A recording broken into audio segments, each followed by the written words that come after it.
Assalamualaikum warahmatullahi wabarakatuh. Alhamdulillah, sahabat-sahabat Al-Daban, hari ini kita punya anugerah dari Allah Subhanahu wa Ta'ala berupa kesehatan dan kesempatan untuk bertolabul ilmi. Mohon izin, sudah beberapa hari meskipun kita sudah difasilitasi ini dengan sangat baik oleh Pak Rijal dari BRIS untuk bisa memanfaatkan layanan Zoom yang limitless lah, katanya bukan unlimitless, unlimited yang nyaris tidak berbanding, tetapi optimasinya baru digunakan beberapa kali dan mohon maaf juga, semestinya saya juga lebih proaktif nyapa teman-teman semua, baik lewat Zoom ini secara langsung, bagi yang mau bergabung silahkan. Dan juga sebenarnya kita juga merecord ini supaya bisa dimati atau kemudian diputar ulang di YouTube sewaktu-waktu. Jadi kapanpun misalkan kita ada waktu senggang bisa kembali mendengarkan. Ya, tidak semua materi yang disampaikan di sini bersifat inspiratif. Mungkin banyak hal receh banget gitu ya, yang tidak usah dipikirin lah gitu. Tapi mungkin dengan membicarakan beberapa hal yang secara personal ataupun bahkan secara komunal kita kok sepertinya nggak bisa mengerjakan gitu ya, waduh nggak mungkin lah gitu dan sebagainya. Tetapi mungkin ini jadi pemantik ya, menjadi pengat bahwa oh iya tuh ide-ide seperti yang terlontar di Zoom itu mungkin bisa direalisasikan kalau misalnya ada persyarat-persyarat lain yang bisa terpenuhi. Ya, siapa tahu kalau ulang bisawab yang lihat di YouTube-nya atau dengar di Zoom-nya secara tidak langsung punya gagasan ke sana. Nah, hari ini saya mengangkat sebuah judulnya itu agak menggelitik gitu ya. Jadi secara garis besar sih mungkin intinya lebih ke arah bagaimana kita mengoptimalkan atau mengupayakan langkah-langkah ini, langkah-langkah strategis gitu ya. Strategis itu kan nggak harus berarti harus dalam kos besar, bukan, tetapi langkah-langkah strategis yang intinya adalah untuk mendorong gitu. Mendorong inovasi mandiri sebagai solusi bagi negeri. Maka kita menyampaikannya ini adalah solusi mandiri gitu. Kenapa?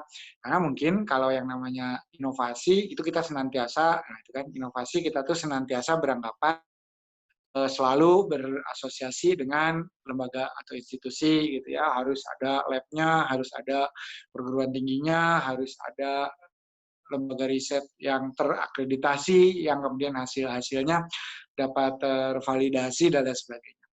Nah, kalau menurut saya padanya inovasi kan justru sebetulnya datang dari hal-hal sederhana yang kita jumpai dalam keseharian kita. Kalau menurut saya ya, mungkin nantinya akan dilembagakan, mungkin nanti akhirnya akan diamplifikasi, mungkin akhirnya juga akan direplikasi dan direproduksi dalam dimensi gitu ya, sehingga bisa dimanfaatkan secara luas.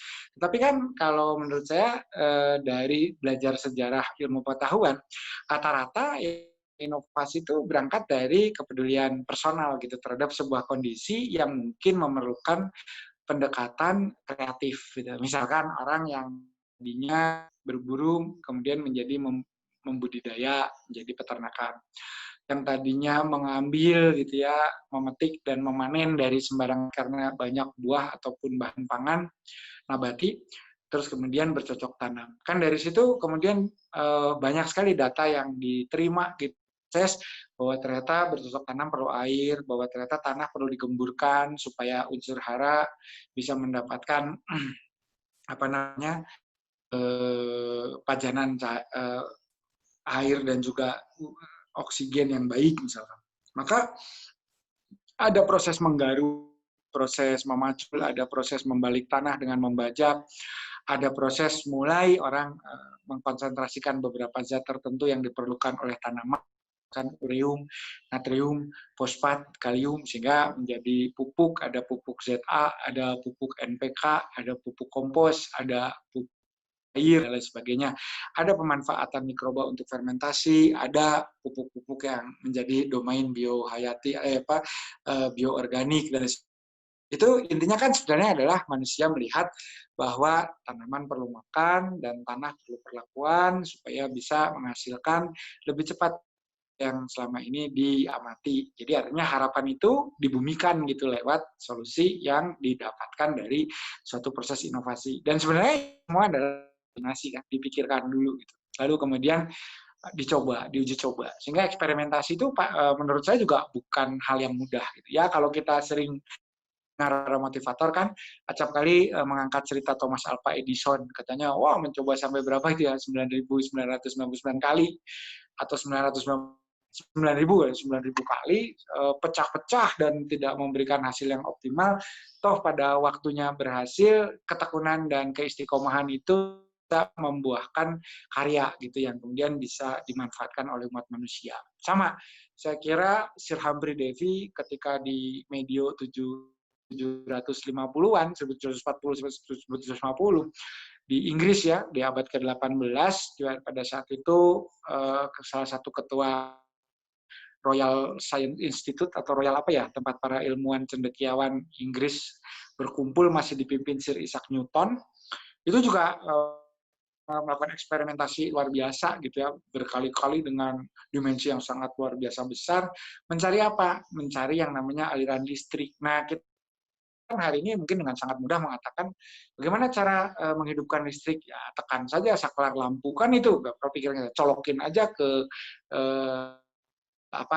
saklar listrik. Tetapi ya samalah seperti kalau orang Sunda ditanya siapa yang menemukan HP, si Ujang, di mana? Di angkot kayaknya tinggalan, ya kan? Jadi itu sesimpel itu. Tapi sebenarnya kan proses Humphrey Davy menemukan listrik ini juga perjalanannya panjang dan melibatkan banyak orang dari banyak belahan bumi. Salah satunya adalah Galvani misalnya. Lihatnya dari mana? Ya banyak sekali yang dipelajari. Benjamin Franklin katanya ngelihatnya dari petir. Sementara beberapa peneliti biologi gitu ya, tadi seperti Galvani, melihatnya dari kontraksi otot katak yang sudah mati, yang ketika dialiri, distimulasi, dirangsang, itu masih bisa menimbulkan fase-fase kontraksi, misalkan seperti itu. Nah, kondisi-kondisi seperti ini kan membutuhkan kreativitas untuk mengkorelasikan. Artinya mungkin saya, Uda Hendra, Mas Gilang, Mas Nanda, dan lain sebagainya, dan teman-teman RPC juga melihat fenomena yang sama, tapi nggak kepikiran apa-apa kan. Gitu. Jadi artinya ya, kita tiap hari lihat petir, tapi nggak seperti Benjamin Franklin. Kita tiap hari ngelihat kodok, ngelihat ayam, ngelihat apa yang kejut-kejut gitu, tapi juga tidak berpikir bahwa itu ada arus listrik, bahwa itu ada yang namanya potensi bioelektrik gitu ya. Ketika ada perbedaan konsentrasi ion gitu yang ditandai dengan keluarnya ion kalium dan masuknya ion natrium itu bisa mendorong terjadinya polarisasi gitu ya dari atau potensial aksi karena perbedaan konsentrasi ion gitu, konsentrasi gradien. Nah, hal-hal seperti ini kan sebenarnya ada dan dari dulu juga ada di sekitar kita gitu. Tapi ada orang yang bisa membaca dan ada yang tidak. Nah, kebutuhan biasanya menjadi energi gitu. Ketika kita ada kebutuhan, kita jadi berpikir dan kita bukannya tidak sengaja gitu menemukan hal-hal yang tadi katakan sebagai sebuah invention gitu, melainkan ini adalah serangkaian hasil observasi yang terakumulasi yang kemudian dibingkai dengan proses analisis berbasis kecerdasan. Jadi kalau nggak pernah punya pengalaman, nggak punya pengetahuan, nggak punya pembelajaran, ya apa itu nggak punya arti apa-apa dan tidak bisa dikorelasikan dan bahkan tentu saja tidak akan bisa diolah sedemikian rupa dalam bentuk inovasi, silakan satu produk yang sifatnya solutif kan gitu. Jadi listrik itu kan solutif ya, malam-malam dulunya pakai minyak dari minyak bumi ya pakai petra oil. Terus kemudian orang mulai bergeser gitu ya karena memang minyak bumi kalau dipergunakan untuk penerangan misalkan ya pastinya mungkin ya mudah terbakar dan kemudian juga pada saat itu pertambangan juga belum semasif hari ini gitu ya sumur minyak juga belum semasif hari ini jadi ada keterbatasan. Sementara listrik tadi boleh dikatakan sebagai energi yang bisa dibangkitkan dari banyak hal yang sampai hari ini juga kita masih buktikan ada PLTA, ada PLTU, ada PL apalagi angin, ada tenaga sampah, PLTS dan sebagainya. Intinya orang mulai berpikir konversi. Sama lah ketika tadi saya terakhir menyebutkan ada PLTS, Pusat Listrik Tenaga Sampah. Saat di mana limbah sudah menjadi bagian dari masalah, tentu tidak mau orang juga mulai berpikir, ini mau dipakai apa ya? Sayang ya, ini ada materi organiknya, ini ada materinya. Ketika kemudian dijadikan satu hal yang bisa saling bersinergi, membangun sebuah konstruksi ya untuk melakukan upaya-upaya yang dapat menghasilkan dampak-dampak produktif gitu, maka otomatis disebut dengan kreativitas yang menjadi bagian dari tidak terlepas dari inovasi. Nah, seperti itu. Nah, maka inovasi-inovasi itu pasti saling terhubung dan saling terkait satu sama lain. Artinya, saya tidak ingin menyebut tahun sejarah gitu ya. Tapi intinya inovasi roda misalnya kan dari era Sumeria, dari era Mesir purba, dari era mungkin orang-orang apa itu nama Indonesia, orang-orang di lembah Mesopotamia gitu ya 3000 tahun sebelum Masehi, sama dengan pajak, sama dengan banyak lain produk peradaban baik di aspek sosial ataupun di aspek teknologi. Uh, Roda begitu lama kan, beribu-ribu tahun. Pada akhirnya menimbulkan inovasi baru, entah duluan penggerak gitu. Mungkin juga dulu sebelum ada roda, hewan-hewan bertenaga besar seperti sapi, kuda, kerbau sudah dipakai itu untuk menggerakkan alat angkut gitu, meskipun menjadi lebih mengeluarkan energi besar karena tidak ada penggunaan pesawat, dalam hal ini roda dan tuas atau asnya sumbu. Maka kalau ngelihat di sana, saya berpikir bahwa mungkin ada jeda ratusan tahun, mungkin bahkan ribuan tahun dari satu invensi ke invensi yang lain, tetapi sifatnya pasti saling mengkomplementasi dan juga saling mengaugmentasi, menggantikan peran yang tidak bisa dijalankan oleh inovasi terdahulu, kemudian melengkapi apa yang sudah bisa berfungsi di generasi-generasi awal, lalu kemudian memperkaya. Memperkaya ini pasti berdampak pada manfaat yang bisa dirasakan. Nah, melihat setelah ada roda, kemudian memerlukan energi gitu ya, penggeraknya apa? Biasanya penggerak hayati kan di tahap-tahap awal. Keriat-keriat pertama ditarik kuda, ditarik sapi, ditarik gerobak-gerobak gitu ya, ditarik mungkin kerbau ya di beberapa wilayah yang memang ada spesies kerbaunya. Nah, misalnya ditarik seperti itu. Nah, hal ini menunjukkan inovasi itu tidak instan, artinya tidak langsung tercipta begitu roda ada, orang mikir mesin, enggak. Jarak sampai jadi mesin itu lama loh. Bahwa kemudian ada Henry Ford, kemudian ada Mercedes, ya, Daimler-Benz, yang kemudian membangun sebuah sistem konstruksi secara mekanik, mengubah energi berbahan baku hidrokarbon gitu ya menjadi udara bertekanan yang dibakar, ada combustion chamber, compression chamber, di mana tekanan tersebut bisa menggerakkan seher gitu. Dan pergerakan seher yang naik turun itu dibantu oleh teknik pesawat berupa tuas dan gear untuk menggerakkan roda, di mana penggerakan roda itu untuk mempermulus dan menghemat energi, memperkenalkan kelak gitu, kelak nih, sistem transmisi. Nah, itu kan semuanya terkait, coba bayangin. Jadi artinya dari 3000 tahun yang lalu, ketika orang berbicara tentang roda pedati gitu ya, yang memudahkan sebuah perjalanan karena tidak ada hambatan, itu frictionless gitu ya, mengurangi akibat-akibat dari munculnya friksi dari penampang permukaan yang relatif lebih luas. Nah, kalau udah dilihat di situ kan nggak bisa dilepas gitu. Artinya bahwa mobil yang kemudian berjalan pakai solar, pakai bensin, itu awalnya juga berawal dari sebuah kereta kayu berban kotak atau mungkin seperti kereta luncur orang Eskimo tidak berban. Diluncurkan di padang Sahara mungkin bisa ya dengan melayang di atas pasir gitu seperti hidrofoil. Atau juga seperti di es, tentu saja yang memang lebih efisien menggunakan pelantar salju dibandingkan dengan kita menggunakan roda, karena faktor permukaannya licin dan kemudian hambatan menjadi jauh lebih besar gitu di salju dibandingkan dengan menggunakan papan, sehingga yang seperti kaki ski itu akan jauh lebih efektif. Nah, teman-teman, kondisi ini kan seperti bahwa ternyata orang untuk bergerak maju itu memikirkan banyak jalan gitu. Ada energi penggeraknya. Dan energi penggerak apakah sampai hari ini sapi? Kan tidak. Apakah sampai hari ini kerbau? Apakah sampai masih sih sebagian. Tetapi pada hakikatnya juga sudah terjadi transformasi gitu ya. Bahkan dikonversi dengan menggunakan acuan dari sumber energi lama. Misal, tentu pada dengar kan, oh ini mobilnya punya mesin dengan kekuatan besar sekali loh. Kenapa? Hampir mendekati 300 tenaga kuda. Lokomotif besar sekali loh. Dia mendekati 2.500, 2.490 sekian horsepower tenaga kuda. Berarti ada 2.400 kuda menarik kereta bersamaan. Itu kira-kira seperti itu. Artinya apa? Artinya awalnya bahwa dengan perbandingan seperti itu, awalnya adalah memang hampir semua pergerakan di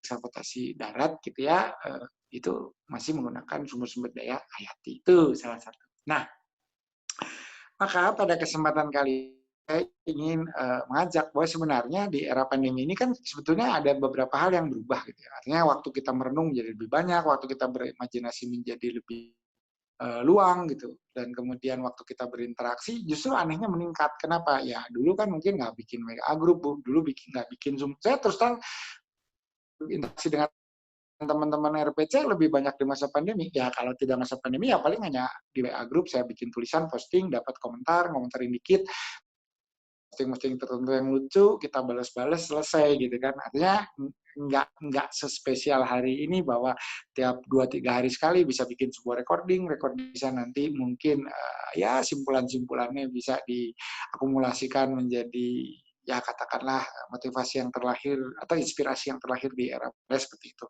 Ternyata intensitas kita menjadi lebih tinggi. Artinya apa? Memang ada beberapa aktivitas yang kita reduksi, tetapi di sisi lain bisa kita optimalkan bahwa ada beberapa model bisnis yang berubah, pola-pola interaksi yang menyesuaikan diri, gitu ya. Tetapi overall kan hidup kita terus berjalan, gitu ya. Ketika ada yang apakah keadaan akan seperti ini mencekam terus? Ya sebenarnya kalau persoalan ancaman di dalam kehidupan kan tidak hanya sekedar pandemi, gitu ya. Di dalam kehidupan kita sehari-hari itu ya kalau kita tidak berpasrah diri, tidak ikhlas, tidak tawakal, saya kira ya ketetapan kita itu bukan di tangan kita, sehingga otomatis kita juga harus meyakini bahwa segala daya dan upaya serta doa yang kita panjatkan pada hakikatnya adalah prasyarat yang prerogatif sepenuhnya untuk mengabulkan atau tidak ada pada Allah Subhanahu wa taala. Kan la haula wala quwata illa billahil aliyil azim. Nah, itu. Maka invention itu kalau tadi kita bukan persoalan sederhana gitu ya. Tadi kayak penemu rel kereta itu kan nggak berdiri sendiri ya, karena dia melihat ada potensi gitu ketika James Watt mulai menemukan mesin uap, ketika Fittig mulai menemukan konsep atau gagasan untuk membangun moda transportasi di atas rel yang relatif lebih jelas fokus pada tujuan, bisa bersifat massal kan itu kan. Jadi kalau misalnya mobil yang diusulkan automobil gitu kan itu bisa belok kanan kiri sehingga mungkin harusnya perjalanan dari titik A ke titik B misalkan antar orang atau barang bisa diselesaikan dalam 3 jam. Ya ini kan menjadi ada kemerdekaan yang menjadi bagian dari fungsi kontrol dari dalam hal ini pengemudi bisa belok, bisa berhenti, bisa ngerem, bisa. Nah ini yang agak sulit dilakukan ketika modanya sudah berubah menjadi moda transportasi massal seperti ini. Maka tentu saja dalam proses ini akan ada modifikasi-modifikasi. Maka tadi misalkan apakah gitu ya, apakah misalkan mesin di kereta api yang pertama diluncurkan itu murni gitu ya, bahwa itulah sebetulnya sebuah mahakarya dari seseorang. Oh ini pokoknya dinisbatkan satu gitu pada ya sebenarnya hampir semua karya yang kemudian terimplementasi menjadi bagian tidak terpisahkan dari peradaban pekerjaan komunal gitu ya, di mana manusia di dalamnya itu saling yang tadi menurut saya punya kontribusi dalam partisipasi yang besar dalam konteks substitutif, dalam konteks komplementatif, dan juga dalam konteks augmentatif. Jadi pasti ada di situ. Dan ya inilah yang kemudian kita jadikan sebuah acuan gitu ya, bahwa pada dasarnya ketika kita berbicara tentang sebuah penemuan, kita berbicara tentang inovasi, kita berbicara tentang bagaimana kontribusi sains terhadap peradaban, gitu ya. Kita nggak bisa berbicara satu orang ataupun satu proses yang berdiri sendiri. Tadi kalau kereta api kan pada siapa gitu, pendirinya, penemunya satu orang. Kira juga menjadi sumir gitu ya. Kenapa? Karena tadi ada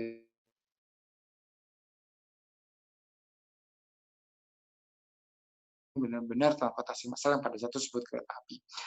Lalu tadi kemudian apa namanya ada James Watt yang menemukan satu dayanya supaya memang ada sumber gitu ya supaya si kereta tersebut bisa maju gitu ya. Dan ya tentu saja gitu ya itu semua memerlukan sebuah platform bersama yang mewujud antara lain di dalam pembuatan rel kereta api. Nah ini juga beberapa domain yang sangat berbeda-beda kan. Jadi maksudnya apakah seorang ahli mesin uap juga adalah ahli jalan kereta api dan seterusnya. Jadi artinya kalau menurut saya dari berbagai peristiwa tersebut gitu kita juga melihat bahwa pada dasarnya Allah itu Tuhan itu sudah kita untuk melakukan satu proses kolaborasi dan kooperasi karena memang apa kita punya kemampuan yang istilahnya punya keterbatasan. Eh, Nah ini kalau menurut saya maka kalau dilihat di sini kita menemukan satu pola gitu ya. Ada di mana setiap proses penciptaan itu adalah sebuah proses yang berkesinambungan dan memiliki fungsi yang juga bersambungan ya. Saling mensubstitusi dan mengaugmentasi serta komplementasi, saling melengkapi sehingga muncul energi pengubah yang sangat kuat. Nah, baik. Jadi kalau izin apabila saya boleh teruskan, maka persoalan yang terkait dengan inovasi ini tadi ada timeline-nya, ada waktu ke waktunya, ada banyak orangnya ya. Tadi kita baru bicara kereta, ada James Watt, ada Richard Trevithick, ada George Stephenson. No ya sorry. Bukan Trevithick itu yang lebih ke arah rel. Sorry. Tadi penjelasan saya ini harus saya review. George Stephenson itu yang lebih ke arah struktur kereta, fungsi kereta, lokomotif, gerbong segala macam, terus George Stephenson. Sementara itu lebih berfokus pada jalur gitu ya, pembuatan rel dan sebagainya. Engineer-nya lah, sipil engineering. Sementara kalau yang di log-nya segala macam itu kan mechanical engineering. Nah, itu.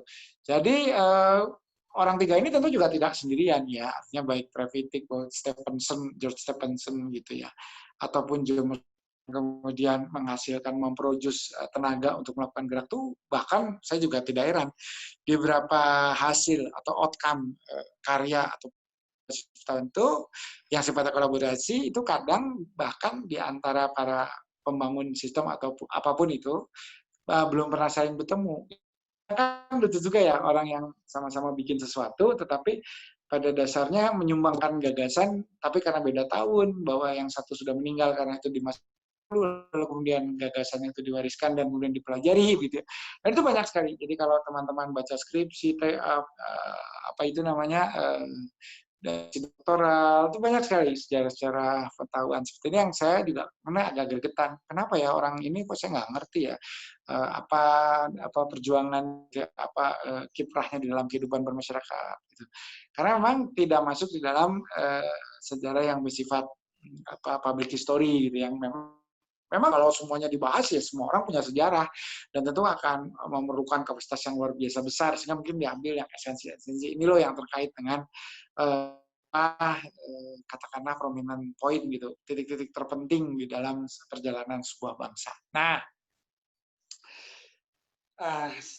saat ini sebetulnya kenapa saya tadi ke Uda Hendra, maka saya bilang tadi ini tidak akan terlampau lama, tapi mungkin nanti bisa di-share gitu ya. 3 hari minta mengkeliling macam-macam. Gitu ya. Jadi teman-teman sebagai ini yang mungkin belum mengetahui ya kan di Indonesia itu kan banyak lembaga ya. Sejarah loncat ke masa depan, jadi langsung ke hari ini. Ya yang terkait dengan teknologi, terkait dengan saya itu kan kita bingung gitu. Ini muaranya di mana sih kan ada LIPI, Lembaga Ilmu Indonesia yang melakukan penelitian dasar, fundamental, biologi, bioteknologi, MIPA ya, MIPA hal sangat fundamental. Tapi juga mengerjakan hal gitu ya, nanoteknologi, vaksin dan lain sebagainya.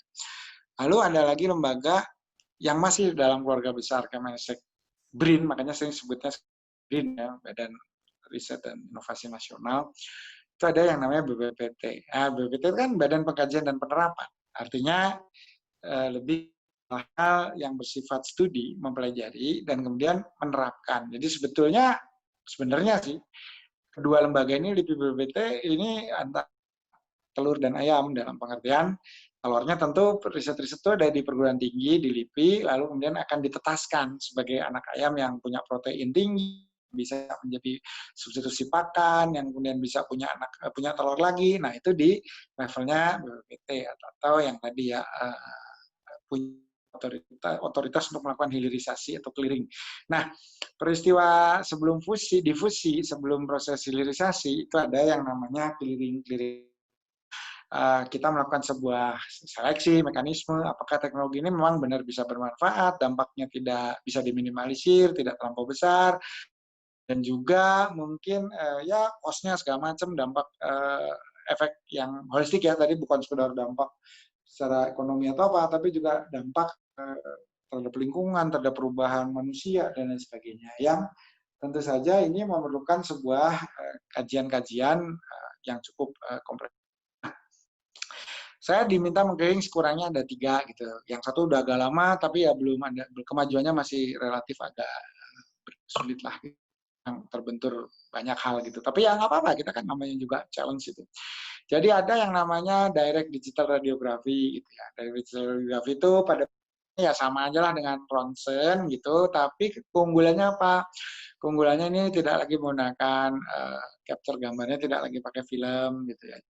Tembuskan ke tubuh manusia, lalu kemudian nanti dilihat perbedaan densitas serapan, radio opak, radio lucent, lalu kemudian di bawahnya tuh ada film yang menangkap pancaran sinar X dari situ. Sekarang tuh masih menggunakan pesawat sinar X gitu ya, tetapi dengan adanya satu pendekatan gitu ya, dengan sentuhan teknologi di mana digunakan apa namanya bahan fluorescence gitu, maka citra dihasilkan itu tidak lagi memerlukan suatu pembacaan di sebuah flatbed gitu. Jadi ada juga yang masih, dan itu menggunakan yang namanya apa namanya flat diagnostic radiografi.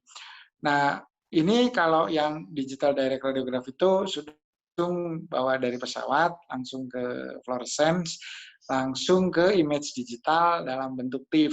Ya bisa dikonversi lah, mau jadi JPG, menjadi ya sesuai dengan kebutuhan. Dan juga tingkat resolusi supaya bisa mempertahankan hasil dan tidak terjadi kesalahan diagnostik, terutama ketika foto ataupun image medical itu menjadi salah satu alat untuk menentukan nasib seseorang. Jadi kan harus hati-hati. Nah, ya sekarang masih bisa ditingkatkan kualitasnya dengan artificial intelligence, dengan deep learning, di mana pola pengenalan atau pattern of recognition-nya asal sudah diberitahu, maka ya mudah-mudahan dia akan bisa mengikuti dengan jauh lebih baik kan gitu ya. Nah, apabila kemudian bisa ini kan, ya kesulitannya di mana? Kemudahan dan keunggulannya apa? Ya tadi kita nggak perlu film, alatnya portable kecil, dan ini yang sangat istimewa untuk menghasilkan citra digital dari foto ronsen itu, ternyata pesawat sinar X-nya itu punya emisi radiasi yang kecil. Jadi artinya intensitas pajanan yang bersifat radioaktifnya itu relatif menjadi lebih aman gitu. Jadi untuk proteksi dan sebagainya pun sudah memenuhi standar dari Bopten dan lain sebagainya, itu bisa dilakukan jauh lebih sederhana, sehingga saya secara pribadi gitu ya, terpikir gitu ya untuk mengoptimalkan peran dari inovasi ini sebagai bagian dari supporting system diagnostik yang bisa ditempatkan di banyak vaskes di tanah air. Maklum kan, vaskes-vaskes kita punya kesenjangan atau disparitas di dalam, terutama di dalam hal itu, ya kan? Itu agak apa ya istilahnya, cukup harus menjadi PR bagi kita semua gitu. Nah, sebentar. Nah, dengan demikian pada hakikatnya ini meskipun sederhana dan katakanlah mungkin teknologi ini sudah teknologi yang cukup lama, tapi terobosan-terobosan simpel gitu ya, terutama dalam hal yang bisa diaplikasikan gitu, yang bisa diaplikasikan dan kemudian bisa pergunakan oleh masyarakat banyak, itu kan juga inovasi gitu. Jadi bukan harus inovasi itu selalu invention from zero to something gitu. Enggak. Yang sudah existing ronsen, tapi kok emisinya besar, efek radiasinya sekian rat ketika dilakukan proses dosimetri di membatas kalau sekian kali, sehingga kemungkinan bisa membahayakan. Itu kan juga inovasi ya, ketika kalau menurut saya ada satu alat dengan fungsi yang sama tetapi punya resiko yang lebih kecil. Nah, itu kan juga kalau menurut saya, dan saya kira itu ada kesepakatan terkait dengan hal tersebut, bahwa memang inovasi itu bisa mulai dari satu yang besar, ya, satu yang mengubah peradaban gitu ya, seperti teori-teori yang semula teori ya, kemudian kita dipraktekkan atau teori benar gitu, bisa mengubah persoalan dalam hidup gitu. Nah, itu dianggap invention gitu ya. Seperti ya rumus-rumus di dalam trigonometri. Ya kalau kita sudah tahu gitu, sekarang kita bisa mengerti betul betapa pentingnya gitu, bisa mengukur sudut, sinus, kosinus, tangan pesawat mau landing itu apa komputernya bisa mengukur gitu kalau tidak ada formulasi matematik geometri seperti itu, trigonometri seperti itu. Dan dengan adanya trigonometri, dengan adanya sudut, dengan adanya tabel yang dikomputasi dan diotomasi, maka pesawat seolah-olah pintar karena datanya sudah dimasukin, polanya dan formulanya atau rumusnya itu sudah masuk juga. Jadi artinya proses belajarnya sistem IT atau komputasi itu sampai saat ini yang saya tahu masih ada di tangan programmer atau developer. Kecuali nanti ke depan memang sistem ini secara autopoietik akan mengembangkan dirinya sendiri. Bisa saja karena yang namanya sekarang program mengcode program itu bisa. Ya, jadi artinya aplikasi bikin aplikasi itu ada gitu ya, dan bahkan juga kayak deepfake dan sebagainya juga satu data kecil yang kira-kira bisa berkorelasi dengan seseorang bisa direplikasi, dimagnifikasi dan kemudian pada akhirnya direproduksi menjadi hal-hal dengan apa yang diinginkan dan diharapkan oleh reproducernya atau orang yang membuatnya. Tuh kira-kira seperti itu. Nah, maka itu ya jadi ada oh ini dosis radiasinya rendah, bisa dibikin untuk puskesmas, bisa dibawa di rumah sakit bergerak. Tetapi ya memang ada prosedur-prosedur. Nah, bukan salah si A, si B, bukan. Semuanya juga punya kontribusi. Misal peneliti kadang juga nggak menyadari bahwa produknya itu meskipun inovatif, ada aturan gitu di negara untuk menjamin keselamatan pada para penggunanya. Sehingga harus ada yang namanya uji klinis, harus ada yang namanya penilaian terhadap aspek safety, terhadap yang namanya kapasitas, mau dipakai bisa dipakai berapa banyak. Oh ini pemurni oksigen dalam ruangan. Ya kalau di ruangan itu ada berapa banyak dan luas ruangan itu berapa. Kan itu kan harus dihitung semua. Lalu kemudian itu tadi kalau di alat radiografi ya mungkin di situlah ada berapa sih densitas radiasinya, berapa rad sih, berapa ada nggak pengukuran dosimetrinya dan sebagainya. Nah seperti itu. Nah ini yang kalau menurut saya juga perlu kerjasama gitu. Artinya kadang inventor juga, oh saya tuh dipersulit gitu. Kenapa? Ini kan saya jelas bisa dipakai. Ini harusnya ngasih izin aja, nggak usah repot-repot. Ya saya bisa kebayang dong dari pihak pemberi izin kalau ada suatu inovasi yang kemudian di clearance di bahwa ini sudah bisa diproduksi, ternyata tidak seaman apa yang kita duga atau yang kita ajukan. Nah itu kira-kira. Nah itu satu. Kemudian yang kedua, kemarin kita juga dapat tugas tuh untuk karena sekarang sudah mendapatkan declare dari WHO salah satu metode transmisi atau penularan dari COVID-19 itu ya akhirnya kita juga mencari teknologi apa yang bisa dipadu-padankan dengan HVAC, dengan sistem sirkulasi pengaturan udara dalam ruangan ya diatur, higroskopis atau kelembabannya diatur kan. Terus kemudian juga tapi sekaligus bisa gitu ya penyebaran dari bakteri dan virus sehingga potensi untuk airborne itu dapat dikurangi. Ya jadinya belajar teknologi plasma, belajar tentang loncatan yang akhirnya bisa menimbulkan corona gitu ya apa namanya belajar plasma itu juga bisa dihasilkan oleh penahan dieelektrik, tahu bahwa plasma itu sebenarnya tidak hanya sekedar menggunakan arus listrik yang sangat kuat gitu, ada beberapa alternatif yang bisa menghasilkan teknologi plasma yang pada akhirnya bisa memverifikasi gitu dan nanti dikeluarkan dimasukkan lagi di dalam sirkulasi udara yang menyegarkan. Gitu. Nah hal seperti ini kalau menurut saya, nah itu udah dua. Kemudian yang ketiga, saya juga baru ya ini kalau ini sih saya pribadi juga gitu karena melihat ternyata penelitian-penelitian di industri agro cukup bagus, cukup banyak. Dan yang tadi sekali lagi saya sampaikan pada saat masa-masa pandemi ternyata kondisi-kondisi ini yang mengemuka gitu. Orang butuh yang namanya pangan, orang butuh yang namanya stimulus ekonomi, orang butuh yang namanya apa ya upaya infrastruktur untuk bertahan hidup. Ya bertahan hidup itu kan bisa kembali lagi gitu jadi bertani, beternak, terus kemudian punya usaha perikanan, punya usaha jasa, sayur organik, kanan itu yang masih bisa domain bertahan. Sementara ya yang mulai pulih, yang mulai bukan pulih sih, mulai bangkit misalkan orang memperkenalkan konsep-konsep berwisata secara baru. Ya ini kenapa selama berbulan-bulan orang sudah menahan diri dan tidak bisa beraktivitas, maka ya kemungkinan berwisata juga menjadi salah satu pilihan sadar dari banyak orang untuk melakukan suatu proses menghibur diri gitu dalam tanda petik. Nah, ternyata gitu ya, ketika saya reference gitu, apa ya yang kira-kira bisa bangkitkan bangsa, punya nilai inovasi, sekaligus juga bisa ya diproduksi lah kalau bisa, jangan cuma sekarang misalnya petani ini yang dan merasakan, tapi kan mungkin ini juga punya peluang untuk dikembangkan ke seluruh Indonesia. Nah, ternyata saya juga menemukan ada beberapa produk dari ya tadi lembaga riset kita dari BPT, tepatnya dari lab-lab yang berada di naungan bioindustri.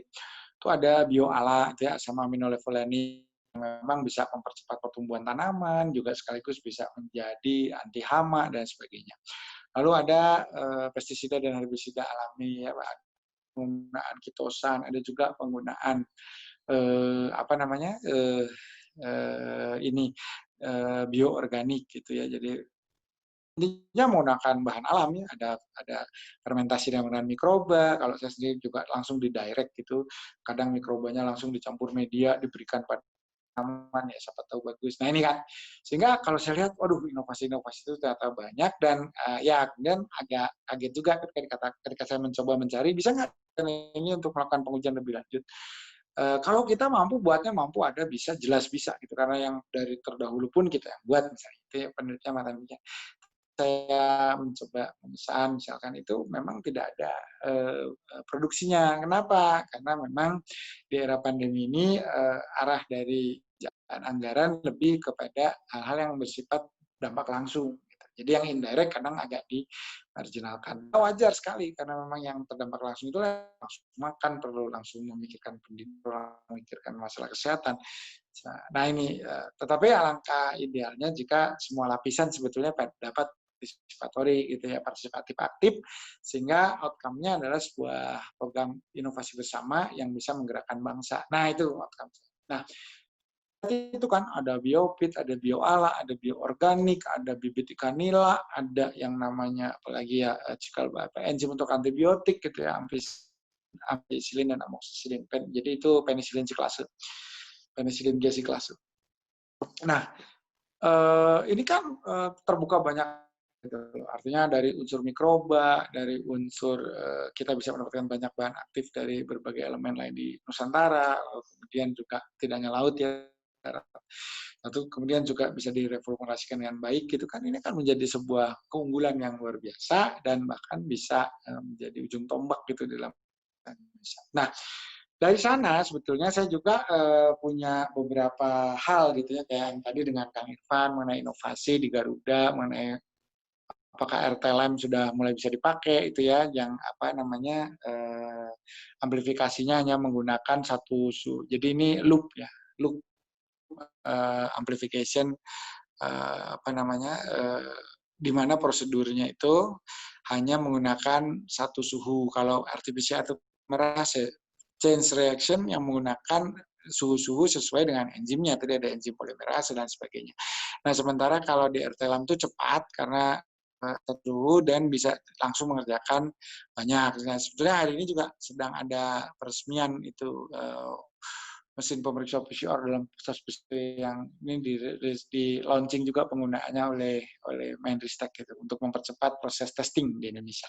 Itu misalkan. Nah, apa ya? Kobias 6.000. Apa sih lupa.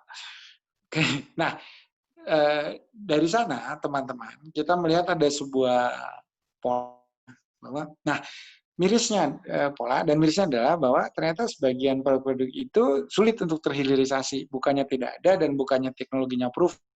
Tapi ketika berbicara persoalan difusi, ketika kita berbicara soal bagaimana supaya orang mau mengimplementasikan, menggunakan dan kemudian memberikan hasil, itu kan perlu siapa yang memanufaktur sebagainya. Nah ternyata itu kadang-kadang apalagi terutama di tengah masa pandemi, institusi yang meneliti dan menghasilkan produknya diuji cukup baik itu sulit gitu untuk melakukan replikasi karena memang belum menemukan gitu, misalkan ada mitra yang bisa sama-sama memproduksi ya, karena ya mental juga dari sebagian besar bangsa kita terutama yang juga terlibat di dalam proses perdagangan itu kadang kan menghitung margin ya, kalau saya mendatangkan dari negara lain saya lebih gede daripada saya coba produksi sendiri dengan investasi jangka panjang yang mungkin baliknya juga masih cukup lama, nggak kekejar umur kali sama saya kan kayak jadi akhirnya nggak mau gitu menggunakan produk-produk inovasi yang dari dalam negeri. Padahal kalau tadi misalnya RT-Lab yang kita buat atau misalkan dulu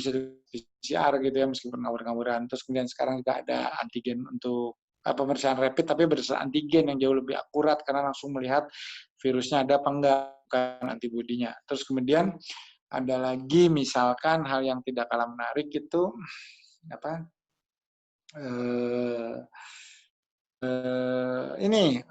Berbagai pengembangan bukan isu ya, isu pangan lokal. Jadi artinya dengan segala batasan daya jangkau, dengan segala kesulitan kita untuk transportasi, mau tidak mau kan produk impor nggak pakai di embargo gitu ya, sudah mulai menurun dengannya.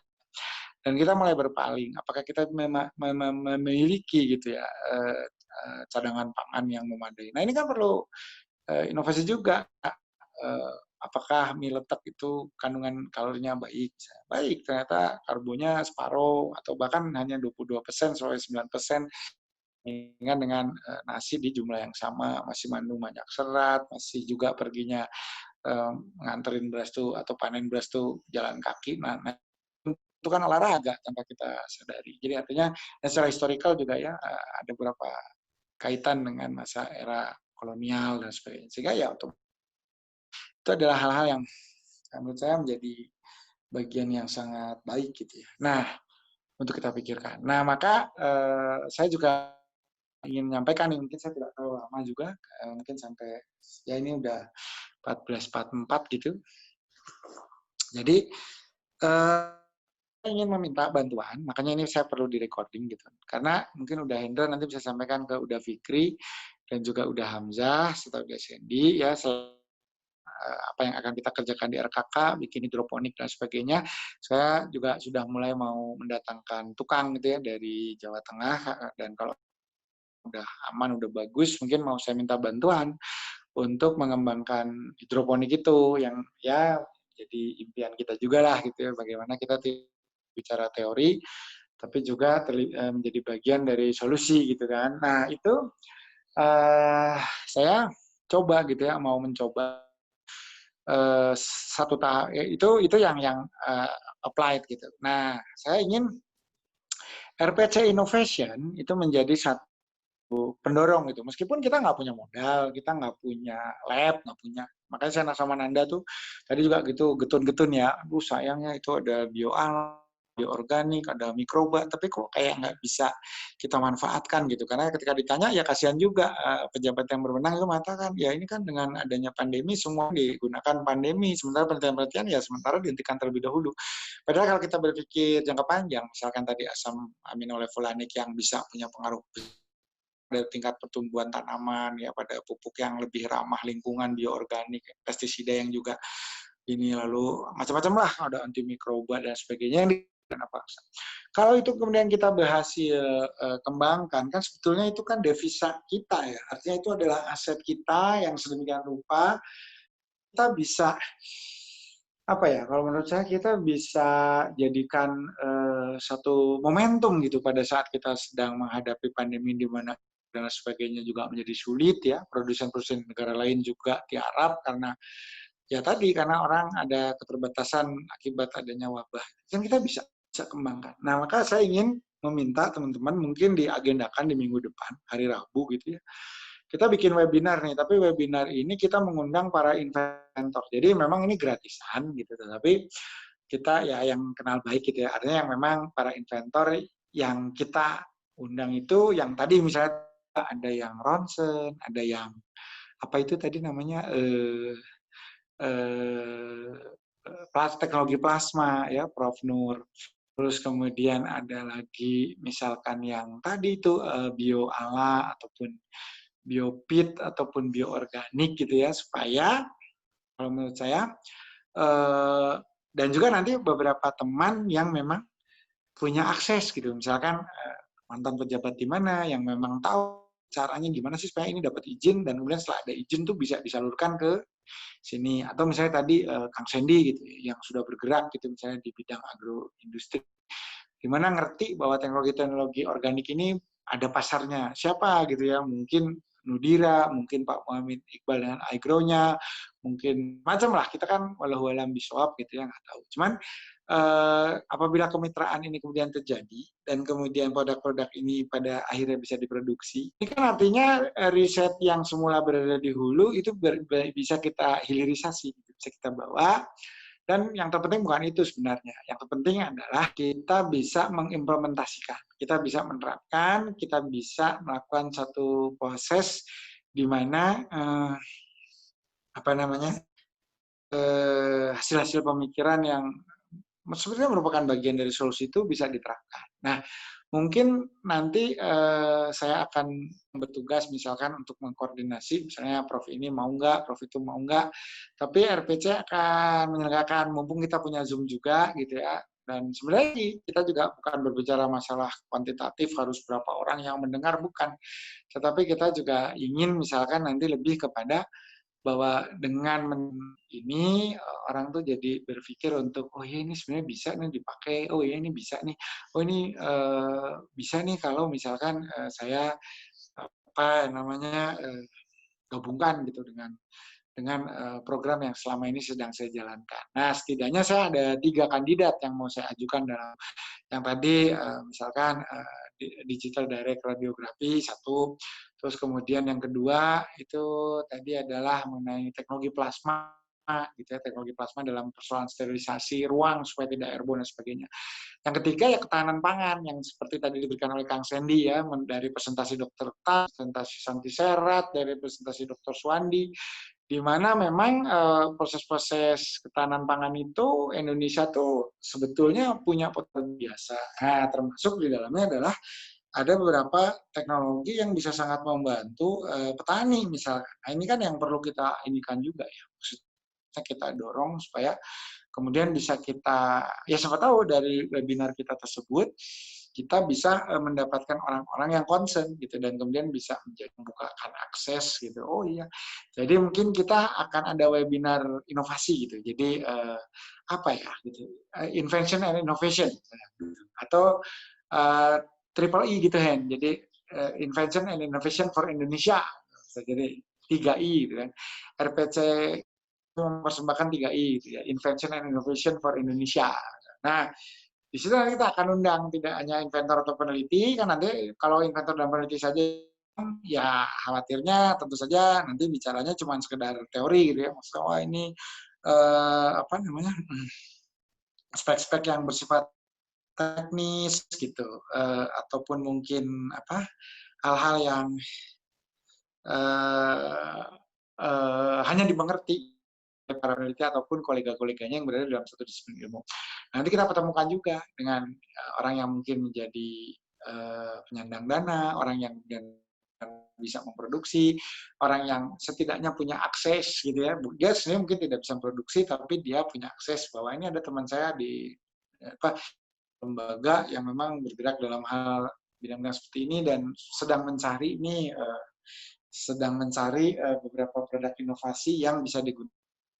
Nah itu kan hal-hal yang kalau menurut saya akan memberikan banyak sekali apa ya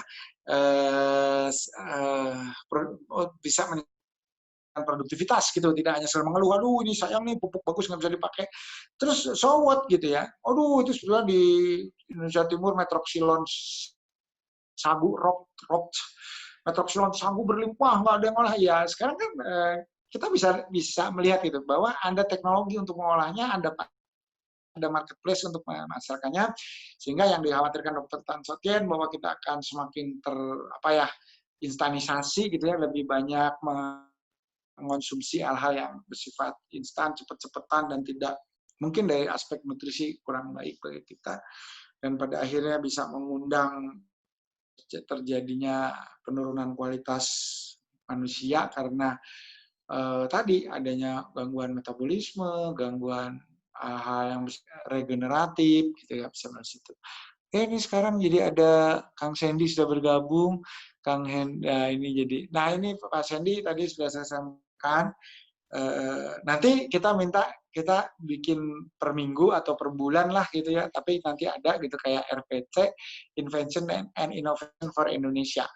Itu nanti ya tadi yang pupuk pupuk bibit atau pupuk yang bisa memberikan dampak di pada tanaman tapi juga ramah lingkungan, pengolahan limbah misalkan, atau ya apapun, mungkin imunomodulator yang bisa menguatkan apa sistem pertahanan tubuh kita dan sebagainya. Nah, tapi nanti kita coba untuk arahkan gitu bahwa ini itu hal-hal yang sifatnya implementatif. Kayak tadi tuh misalkan Prof. Nur yang punya teknologi plasma, dia juga sudah membuat gitu. Bahkan sudah di casing gitu ya, dibuat untuk beberapa keperluan institusi rumah sakit. Ya cuman kendalanya dia nggak bisa meningkatkan kapasitas gitu, karena ya kapasitas produksinya segitu-segitu aja. Karena memang juga dia kalau mau meningkatkan dengan misalkan katakanlah gitu ya, menggandeng investor untuk bikin pabriknya lebih gede dan sebagainya, dia juga nggak tahu apakah nanti produknya itu bisa laku, apakah pasarnya itu tersedia atau tidak. Gitu. Nah ini kan hal-hal seperti ini sebetulnya nanti bisa kita diskusikan. Gitu ya. Kita tadi misalnya, ya kalau teori sih ya seperti digital direct radiography, ya kan kita pasti udah mikirnya wah itu bagus banget bisa bergabung sama telemedicine, bisa ya banyak lah gitu. Tapi kan pada dasarnya akhirnya kita kembali juga gitu bahwa perlu ada terlebih dahulu izin edarnya, harus ada pengujian dari Bapeten itu udah sih, tapi misalnya izin edar itu memerlukan uji klinis dan sebagainya. Nah, why not gitu, kenapa nggak kita undang juga gitu orang-orang yang memang punya pengalaman atau bahkan punya wewenang gitu dalam memberikan izin. Ini kalau ada kayak gini masalahnya di mana sih Pak? Kan selama sana gitu ya, jadi yang satu ngomong, wah kesulitan untuk ngurus izin dan sebagainya. Sementara misalkan ada lembaga yang punya kewenangan memberi izin itu bahkan mungkin tidak tahu gitu bahwa kalau inovasi itu diajukan perizinan untuk mendapatkan perizinan. Jadi kan yang satunya sibuk dengan satunya juga punya asumsi sendiri, ya gimana saya mau mempercepat mengakselerasi memberikan izin, wong prosesnya aja belum dimulai udah, ya artinya bisa terjadi seperti itu. Jadi proses belum, kedua belah pihak itu kayak semacam sudah membangun asumsi, sehingga pada akhirnya ya nggak ketemu gitu ya, satu nggak mengajukan, ya satu nggak bisa mengizinkan, ya udah. Kenapa? Apakah di sini berarti ada salah satu pihak yang salah? Ya enggak juga, karena kesalahan itu pasti konstruksinya terbangun dari semua pihak yang terlibat di dalam sebuah proses. Ya kan, kenapa berkembang sebuah informasi bahwa izin itu sulit? Ya karena ada pengalaman, gitu kan. Berarti pada proses-proses sebelumnya memang dijumpai membutuhkan durasi dan waktu yang lama. Nah, sementara di satu sisi ya ini juga aneh gitu ya, baru mendengarkan informasi yang bersifat unofficial, sudah mengambil sebuah keputusan dan kemudian bahkan apa ya istilahnya, mengambil tindakan gitu, di mana pada akhirnya tidak solusi. Nah, jadi mungkin nanti kita arahnya lebih ke arah seperti menjembatani lah gitu ya. Jadi kita dengar juga teknologinya seperti apa, mungkin kita juga bisa beri itu ya kayak tadi misalnya bioala tuh apa sih sebenarnya barangnya gitu, ikan nila salina tuh apa, mesin ronsen itu apa gitu ya. Nah, teknologi plasma baru ya bagi kita nih apa sih hubungannya dengan nanoteknologi dan sebagainya. Itu teknisnya boleh dibahas. Tapi nanti juga kemudian kita mulai masuk misalkan kepada hal-hal yang sifatnya implementatif. Yaitu sini kalau udah kayak gini mau diapain gitu. Terus cara paling efektif untuk memanfaatkannya seperti apa gitu. Ini nah dan kemudian diintegrasikannya dengan siapa. Ya mungkin kita bukan menjadi suatu lembaga yang bisa menyelesaikan semua persoalan, tetapi mungkin kita menjadi katalis lah, menjembatani ketika ada kebutuhan-kebutuhan saat inovasi itu seolah tidak bisa diimplementasikan, kan sayang. Dan kadang-kadang juga memang terus terang ya, saya harus mengakui bahwa peneliti kita pun juga punya ya namanya manusia ya, punya kelemahan-kelemahan, punya ego sektoral gitu ya.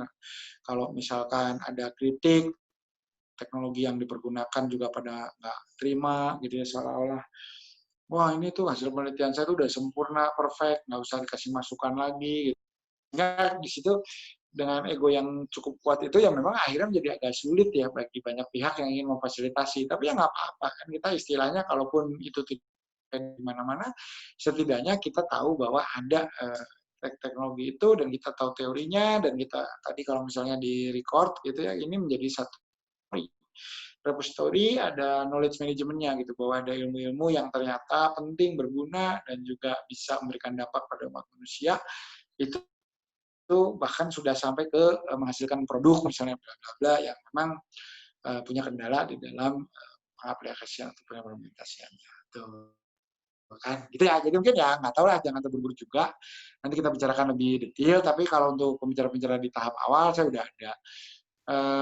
Misalkan tadi kayak pangan, itu kan bisa banyak ya. Sandi syaratnya bisa, teman-teman dari teknologi pangan IPB bisa, teman-teman dari teknologi hasil pertanian Wijaya Malang bisa, itu kan sehingga mie letak juga bisa. Oh ini loh salah satu produk organik berasal dari tanah air, glycemic index-nya sangat rendah, seratnya cukup tinggi, protein, vitamin dan mineralnya bagus.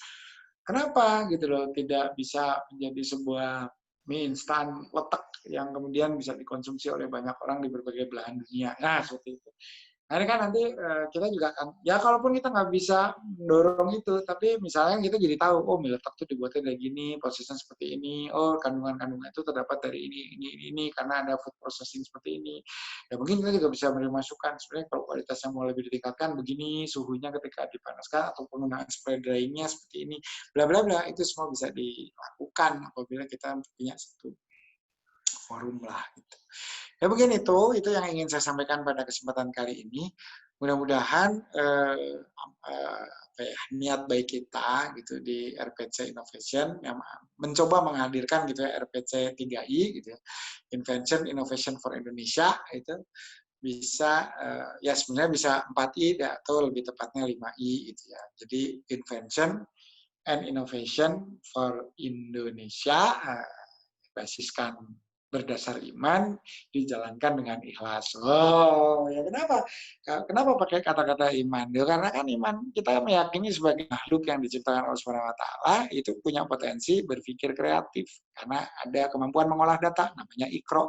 Diminta jadi khalifah wa arsalnaka alamin, ya kan? Lalu bisa mengasosiasikan apa yang dilihat dengan nama atau definisi sebagaimana Nabi Adam mencontohkan kemampuan kognisi di depan malaikat ketika malaikat bahkan meragukan kenapa Allah akan menciptakan lagi ketika makhluk yang hanya akan menimbulkan kerusakan dan pertumpahan darah di muka bumi. Nah ini beda, generasi yang punya suatu kemampuan untuk berpikir strategis, menganalisis, mengolah, dan mereproduksi hasilnya menjadi suatu bentuk terimplementasi yang punya manfaat bagi sesama. Tuh, jadi di situ. Jadi ya kalau menurut saya itu akan menjadi terobosan kita ya, karena kita nggak punya modal, kita nggak punya pabrik, mulai ada lab-lab kecil lah di Ngantang, punya sentrifus sedikit, mulai mencoba demplot.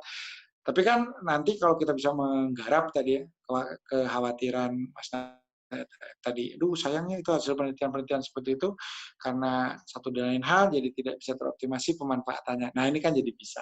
Jadi mudah-mudahan itu yang saya harapkan pada kesempatan kali ini. Semoga apa yang kita bicarakan kesempatan kali ini dapat kita realisasikan. Ya saya nggak tahu, mudah-mudahan kalau minggu depan bisa, ya kita coba aja teman-teman yang bersedia menjadi narasumber dan keberatan diajak mengisi acara gratisan gitu ya, kan pasti kan gratisan juga ya, kita nggak bisa bayar juga. Mudah-mudahan mau gitu berpartisipasi gitu, dan teman-teman yang mau menanggapi juga mau gitu ya. Ya kita juga dari RPC mungkin partisipasi hadir gitu ya, atau ya setidaknya membuat recording atau tapping supaya isi otak mereka itu ya kita izin untuk bisa kita kita preservasi. Mungkin gagasan-gagasan itu pada suatu saat tidak di hari ini bisa juga diimplementasikan dalam bentuk yang mungkin sudah diaugmentasi, yang sudah ditambah kapasitas, sudah diberi nilai-nilai lebih gitu ya, ya tentu itu akan menjadi jauh lebih baik. Jadi saya kira itu Pak Hendra, Pak Sandy, juga Pak Gilang yang setia menunggu.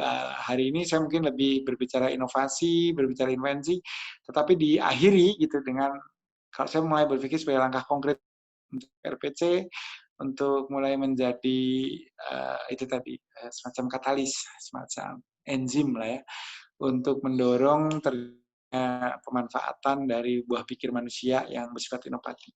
Terima kasih atas segenap perhatian yang telah diberikan. Mohon izin nanti mungkin diskusi kita lanjutkan di WA Group gitu ya. Sejalan paralel ini Mas Manda di Ngantang juga masih menjalankan proyek teknologi sederhana, sangat sederhana gitu kita buat di sana. Kang Sandy dan Kang Hamzah juga masih terus nih mau mendesain-desain, membuat apa namanya hidroponik pakai bahan alam, bambu dan sebagainya. Ya nggak apa-apa, semuanya paralel saja supaya kita pada gilirannya nanti apa namanya mendapatkan satu hasil yang bisa saling mensubstitusi. Nah, yang di tengah ini kita ada kelompok itu tadi webinar, dan webinar ini mungkin ya nanti mungkin banyak orang juga yang akan mengajukan gitu. Oh, saya punya invensi ini, saya punya inovasi ini gitu.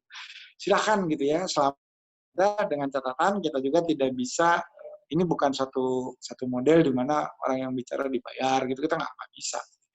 Tapi ya kalau misalnya tadi ya teman-teman peneliti bioala gitu yang tadi asam amino levulanik gitu, sekarang tidak bisa produksi karena tidak ada bahan yang which itu karena tidak ada anggaran gitu untuk beli bahan baku tersebut. Ya ketika ketemu dengan mitra yang misalnya memang pengusaha yang selama ini produksi beberapa produk sejenis tapi tidak ramah lingkungan sebagainya dan punya niat bagus gitu ya untuk memperbaiki kualitas produk dengan lebih mengedepankan satu produk yang punya sustainability tinggi misalnya, kan itu jadi indah gitu ya. Mungkin kita dilupakan RPC itu tahu lah gitu, tapi sebenarnya kan mereka pernah bertemu di sana gitu, dan akhirnya tuh kalau goalnya kan senyum-senyum di wajah petani anak-anak Indonesia yang kecukupan pangannya terpenuhi dan menjadi generasi khair ummah, generasi yang terbaik yang bisa merepresentasikan apa namanya kemuliaan manusia yang dilambari dengan kecerdasan dan kesalehan. Nah, itu. Baik, itu yang bisa saya sampaikan pada kesempatan kali ini. Terima kasih banyak nih bagi yang tim. Mohon udah Indra jangan lupa di record supaya kita punya dokumentasi ya, kalau mau di-upload di Lentera Cahaya ada Kang Sandy juga tuh. Mudah-mudahan koneksinya sudah baik di atap sehingga kita bisa punya database berupa video. Terima kasih banyak. Wabillahi taufiq wal hidayah. Wassalamualaikum warahmatullahi wabarakatuh.